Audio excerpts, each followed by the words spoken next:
Kang Sandi, sebelumnya kami turut berduka cita atas makasih Kang Trisno. Mungkin bisa dijelaskan kronologisnya gimana, Kang Sandi? Allah Akbar. Innalillahi wa inna ilaihi rajiun. 2 minggu yang lalu teman-teman Pasben ya dapat kabar Trisno di kosannya dia sakit, kepalanya pusing gitu ya. Dan seperti biasa dia kan nggak mau periksa kesehatan, ya semua dirasain sendiri gitu ya. Tapi kita khawatir karena pusingnya karena apa? Karena udah beberapa bulan ini almarhum memang udah nggak fresh lagi gitu. Ada sesuatu yang salah di badannya dia gitu. Minum obat terus, takut minum obat lagi, minum lagi, takut karena udah ada indikasi gangguan di liver juga gitu. Dan kakinya udah mulai bengkak. Beberapa kali sih pada saat kita manggung itu udah ingetin, bro coba cek ginjal deh. Karena kebetulan ayah saya juga kan meninggalnya karena ginjal juga gitu, bengkak kakinya. Wah, pada saat dibawa ke rumah sakit tuh nggak mau, ngelawan, nggak mau dibawa. Ya akhirnya dengan berusaha keras kita akhirnya mau dicek. 2 minggu yang lalu kita bawa ke rumah sakit dan dicek, akhirnya diketahui gagal ginjal, sudah tinggal 5%. Dan yang bikin lebih parah lagi adalah ada 2 sumbatan di kepalanya, sumbatan pembuluh darah yang kalau dibiarkan bisa arahnya ke stroke. Jadi menurut dokter ini harus dioperasi, dan akhirnya dioperasi satu sebelah kanan sini. Sudah, setelah operasi alhamdulillah berhasil, tapi efek negatifnya adalah jadi kejang-kejang gitu. Waktu saya nengok, saya ajak ngobrol, ayo bro, sembuh.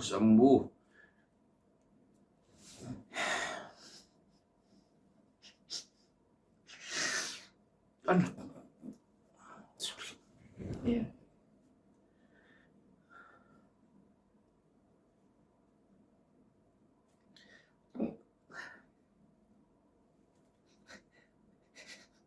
Tanggal 8 kita akan manggung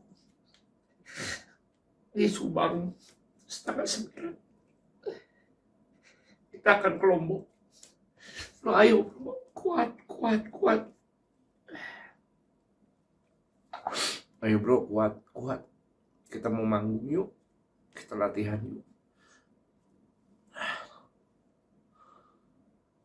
Dan dia nengok ke saya, kayak dia mau ngomong sesuatu tapi nggak jadi, tapi kejang karena efek operasi. Udah, dan hari-hari berikutnya tuh up and down.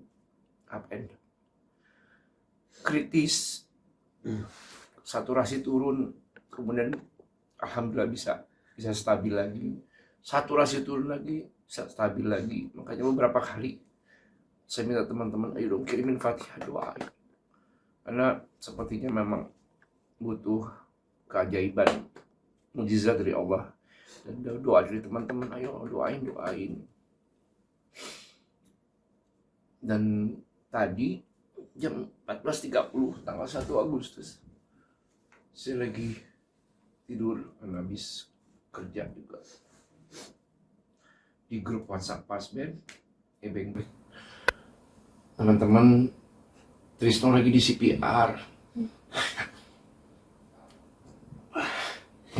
Nggak lama langsung bro udah nggak ada.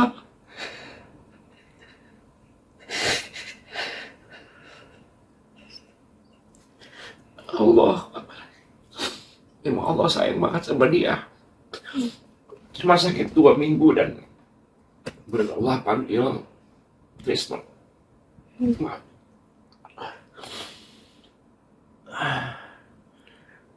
Sebenarnya keluarga Pasben juga bukan cuma Trisno yang sakit.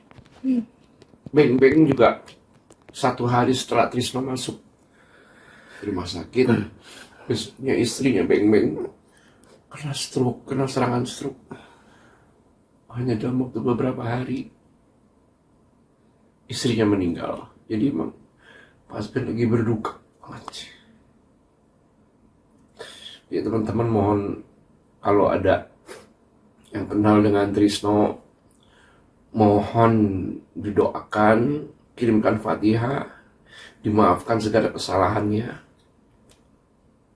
dan doakan keluarganya kuat. Ini berat banget buat kita. Kang, mungkin semasa hidup beliau, mungkin yang akan kenal beliau mungkin seperti apa sih, Pak? Beliau, Trisno itu orang paling mandiri ya.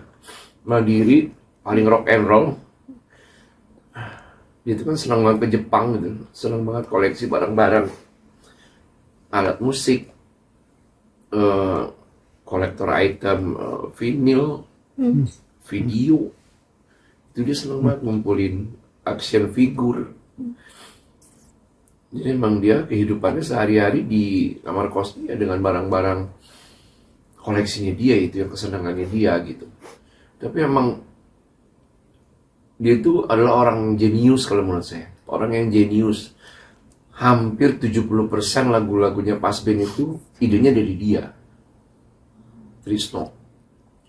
Itu diakui sama teman-teman seperti itu gitu. Dan dia orang yang bisa dibilang paling rewel, paling galak kalau soal berkarya.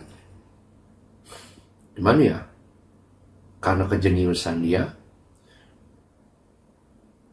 dia jadi orang yang paling nggak mau dikasih tahu keras kepala.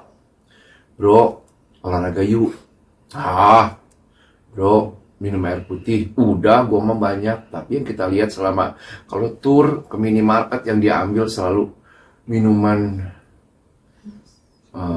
kesehatan, ya apa ya, kopi, ya barang-barang kayak gitu yang dia minum gitu. Ayo bro, umur kita udah di atas 50 loh. Selalu kayak gitu. Dan ya indikasinya akhirnya apa ya, ya dia rasain sendiri, sakit dia rasain sendiri.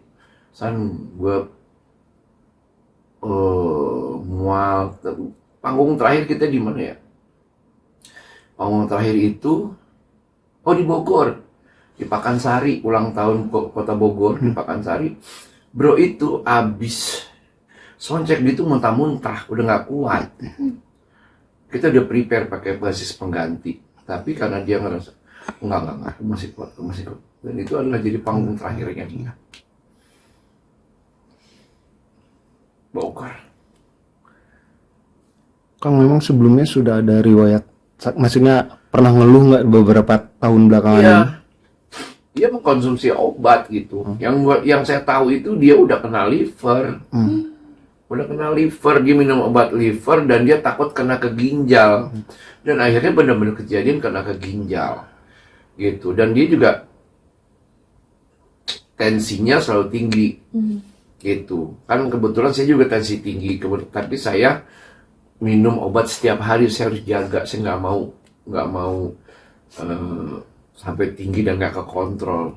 Sampai beberapa kali saya kalau manggung selalu bawa tensimeter gitu ya, mengukur tensi.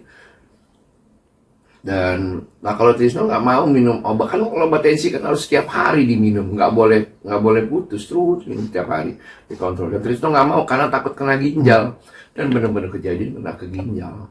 Ya itulah, dia dirasain sendiri gitu. Kebetulan kan dia sudah nggak punya istri, nggak punya anak gitu, jadi nggak ada juga yang ngingetin gitu, yang bisa ngingetin. Karena kalau diingetin juga kadang ngerasa lebih pinter kali ya.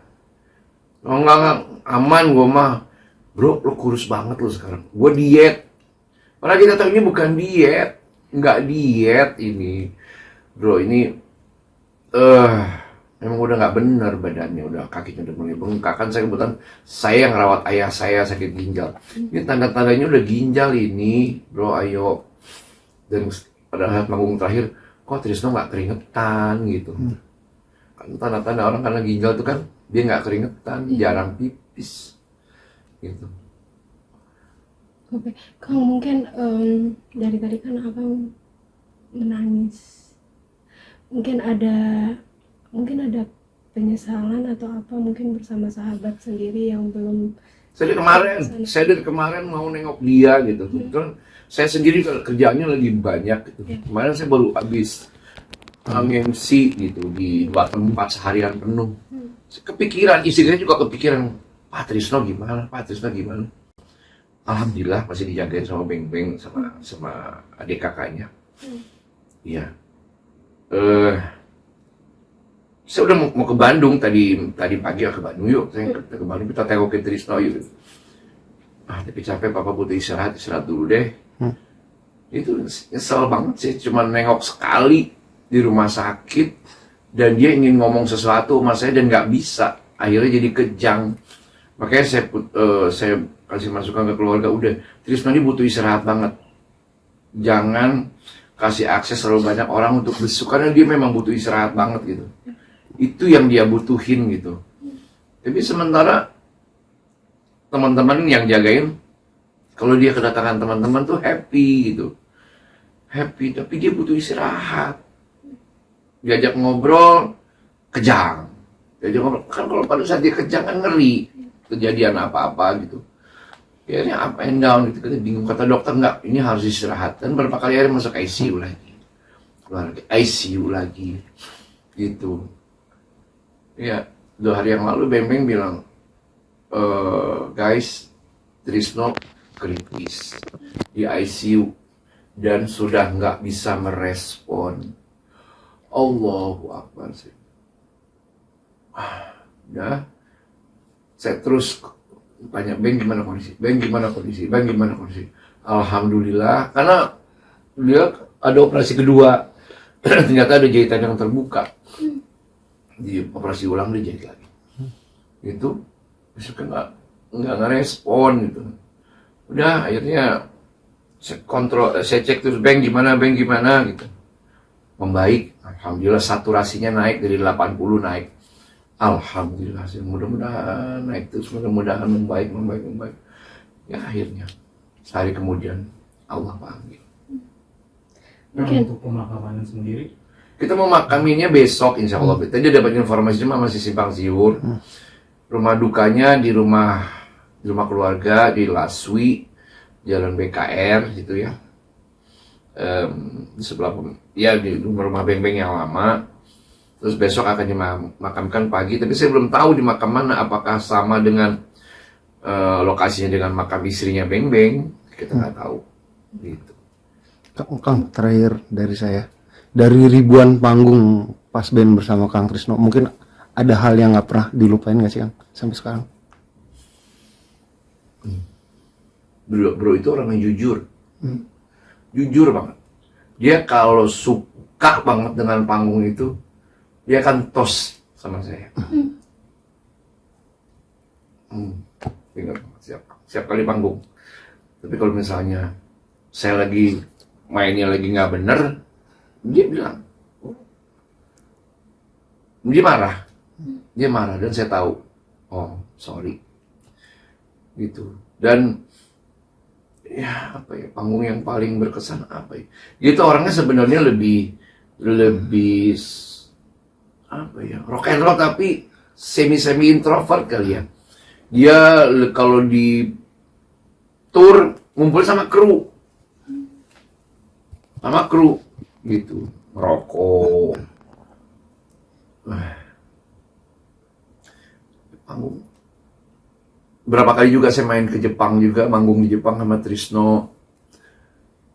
Ya, banyak sih kenangan indah sama Trisno emang. Apalagi kan saya kalau drummer kan sama basis ya, kawin gitu. Sih kalau manggung tuh, pada saat saya main enak, dia tuh selalu senyum ke saya gitu.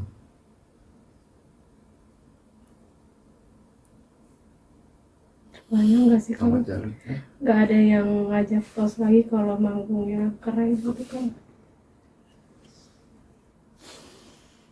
Iya. Wah, udah ribuan panggung. Saya sama Trisno. Dari tahun 2000 saya masuk pas band. Manggung sama dia. Kita sama-sama.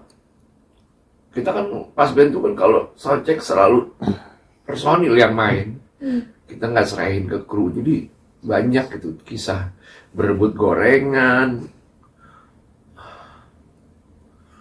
Wah, dia kan anak mall banget.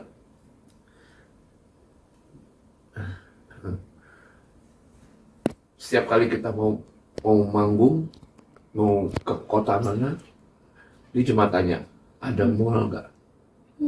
Kalau nggak ada mall, ada minimarket. Karena buat dia itu nafas, buat dia oksigen, buat dia. Dia cuma sekedar beli apa gitu, dia udah happy banget. Nggak akan ada lagi orang yang nanyain mall, nggak akan ada lagi yang nanyain minimarket kalau mau manggung.